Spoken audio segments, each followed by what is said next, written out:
তো কি যেন বলছিলাম, হ্যাঁ, যে ক্লাসিক্যাল কোনো একটা জিনিসকে যদি ক্লাসিক্যাল বলতে হয়, তাহলে সেটার মানটা দেখতে হবে, সেটার মানটা কিরকম, তার কোয়ালিটিটা কিরকম। কোয়ালিটি যদি অনেক হাই হয়, তাহলে সাধারণত ওই জিনিসটা অনেক বছর থাকবে মানুষের মনে বা সমাজে। আর জিনিসটার কোয়ালিটি যত কম হবে, যেমন চাইনিজ যে জিনিসগুলো হয় সেগুলো টেকে না। চায়নার মাল বেশি দিন যায় না, আমরা এরকম বলে থাকি আর কি, কারণ ওগুলো মানে ভালো জিনিস নয়। কিন্তু পুরনো যে ইলেকট্রনিক্স বা জাপানের ইলেকট্রনিক গুডস, কোরিয়ার এরকম জিনিসগুলো যেগুলো হয়, সেগুলো অনেক দিন আমরা চালাতে পারি, অনেক দিন থাকে। তো ক্লাসিক্যালের কথাটাও মানেটা হচ্ছে যেটার মান অনেক হাই থাকবে। দ্বিতীয় মানে হচ্ছে যেটার একটা ঐতিহ্য হবে, যেটা আমি বললাম, মানে ট্র্যাডিশনাল যে ভ্যালিউটা অনেক বছর ধরে সেটার গুণাগুণ টা একই রকম থেকে গেছে। তার তার গুণের মধ্যে কোনো আহ, হ্রাস হয়নি, তার গুণ ক্ষয় হয়নি, সেইটা হচ্ছে ক্লাসিক্যাল। ঠিক আছে? তো এই ধরনের জিনিসগুলো ক্লাসিক্যাল হয়। এবার আমি যেটা বলছিলাম যে সিজার অগাস্টাস যখন রাজত্ব করছে রোমের ওপরে, তখন ওই সময়ে যে ধরনের লিটারেচারগুলো লেখা হয়েছিল সেগুলোর মান অনেক উঁচু ছিল। Great literature were written during that time by Ovid or Cicero. ল্যাটিনের কথা বলছি, ল্যাটিন ভাষায় লেখা হয়েছিল। এবার এই ইংল্যান্ডের লোকেরা অনেক অনেক বছর পরে, মানে মানে হাজার হাজার হাজার হাজার দেড় হাজার বছর পরে যখন লিখছে, তখন তারা চাইছে যে ওদের লেখার মানটাও অনেকটা ওই অভিড, সিসেরো এদের মতন লেখা যেন হয়ে যায়। মানে ওদের অনুকরণ করার চেষ্টা এই ইংরেজ লেখকরা করছিল। যেমন ধরো, তুমি কি পারো, মানে তুমি নাচ গান, আহ, মানে তোমার এক্সট্রা কারিকুলার অ্যাক্টিভিটি কি? আঁকা, কি কি পারো? গান। গান। Very good. তো তুমি কি ধরনের গান করো?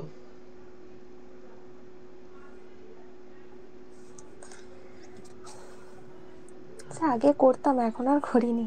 আরে আগে কিভাবে কি গান করতে?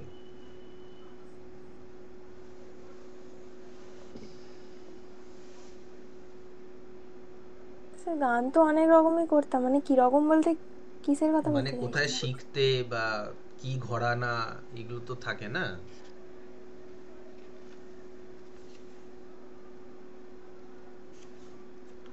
কোথায় শিখতে, মানে তুমি কি কারোর কাছে শিখতে না? হ্যাঁ, হ্যাঁ, না, স্যারের কাছে শিখতাম একটা। হ্যাঁ, তো স্যারের কাছে স্যার কি শেখাতেন? আধুনিক গান শেখাতেন? হ্যাঁ, আধুনিকও। শাস্ত্রীয় সঙ্গীত? হ্যাঁ। হ্যাঁ, আধুনিকও শেখাতেন। হুম। আর আর কি শাস- শেখাতেন? শাস্ত্রীয় শ্যামা শেখাতেন? সঙ্গীত। হ্যাঁ। শ্যামা সঙ্গীত ইত্যাদি, এগুলো সব ক্লাসিক্যাল জিনিসগুলো তোমাদের শেখাতেন, হুম। তাই তো? তো তুমি যখন গানটা করতে, তখন মানে তুমি কার মতন গান করার চেষ্টা করতে? মানে নিশ্চয়ই তোমার একটা আইডিয়াল কোনো একটা ছিল যে আমি এর মতন গান করব, তাই না? হুম। তোমার আইডিয়ালটা কে, মানে গানের মধ্যে?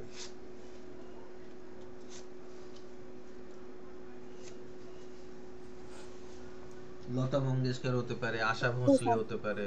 হ্যাঁ। শ্রেয়া। শ্রেয়া ঘোষাল, ওকে। তো তুমি শ্রেয়া ঘোষালের মতন গান করতে চাও, রাইট? যে ক্রিকেট হুম। খেলে, সে বিরাট কোহলি বা সচিন তেন্ডুলকারের মতন ব্যাট করতে চায়, বা বুমরার মতন বোলিং করতে চায়, বা যে ফুটবল খেলছে সে পেলে বা মারাদোনার মতন ফুটবল খেলতে চায়। তো আমাদের একটা আইডিয়াল থাকে অনেক হাই, যেটাকে হুম। আমরা পৌঁছতে পারি না, মানে সাধারণত। অনেক সময় হয় অবশ্যই, মানে খুব কম। তো ইংরেজ লেখকরা, এই যে জোসেফ অ্যাডিসন বা Richard Steele, Alexander Pope, John Dryden, Samuel Johnson, Ben Jonson, এরা চেষ্টা করছে অগাস্টান এজ, অগাস্টান এজ কোথাকার অগাস্টান এজ? রোমের অগাস্টান এজ। রোমের অগাস্টান এজের লেখার মতন লিখতে। রোমে যেমন অগাস্টান এজ, রোমে যেমন তখনকার লিটারেচার রাইটাররা লিখছিল, সেরকম লেখা লিখতে চাইছিল এই লেখকরা। তাই জন্য ওদের স্টাইলটাকে নকল করছিল, ওদের থিমগুলোকে নকল করছিল। তাই জন্য ওই এজটাকে বলা হচ্ছিল নিও ক্লাসিক্যাল এজ, মানে new classical age. Classical age কোন ক্লাসিক্যাল এজ? ওই অগাস্টান, সিজার অগাস্টাসের সময় যে ধরনের লেখাগুলো লেখা হতো সেই লেখার অনুকরণ করে ওরা লিখতে চাইছিল। তাই জন্য এটাকে বলা হচ্ছিল নিও ক্লাসিক্যাল এজ। ঠিক আছে, বোঝা গেছে এই ব্যাপারটা যে কেন নিও ক্লাসিক্যাল বলা হচ্ছে এজটাকে? হ্যাঁ স্যার। তো এবার নিও ক্লাসিক্যাল এজের মধ্যে আর একটাও আমি কথা অনেকবার ব্যবহার করলাম, সেটা হচ্ছে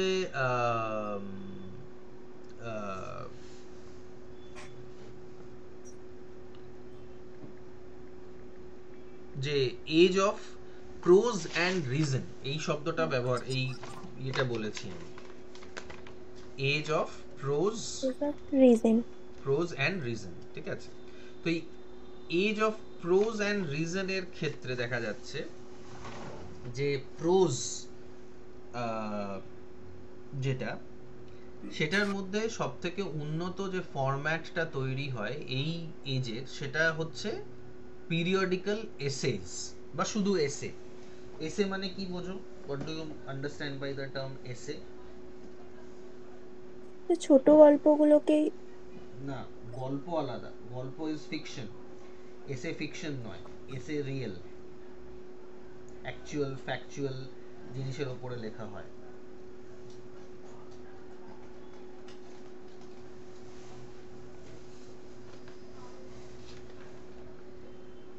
এসেও ছোটই হয়, যেমন ধরো এটা মাত্র 3 পেজের,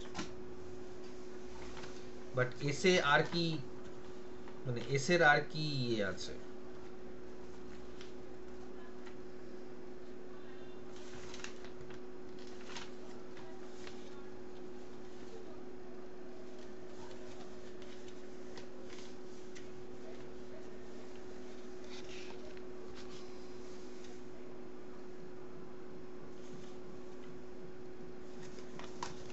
তো আমাদেরকে তো প্রথমে এটা দেখতে হবে যে এসে হচ্ছে একটা লিটারারি জনরা, এক জনরা মানে হচ্ছে টাইপ, এক ধরনের টাইপ যেটা সাধারণত শর্ট হয়, ছোট হয়, ছোট গল্পের মতনই ছোট হয়, একটা পার্টিকুলার থিমের উপরে লেখা হয় এবং সেই পার্টিকুলার থিমের প্রোজ অ্যান্ড কনস গুলোকে নিয়ে লেখা হয়। এসের ব্যাপারে বলতে গিয়ে একজন মানে এসেইস্ট, নিজেই একজন এসেইস্ট, তিনি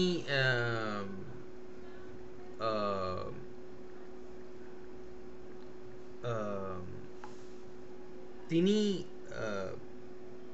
এই ডেফিনেশনটা দেওয়ার চেষ্টা করেছিলেন যে essay is a loose sally of mind. Essays are a loose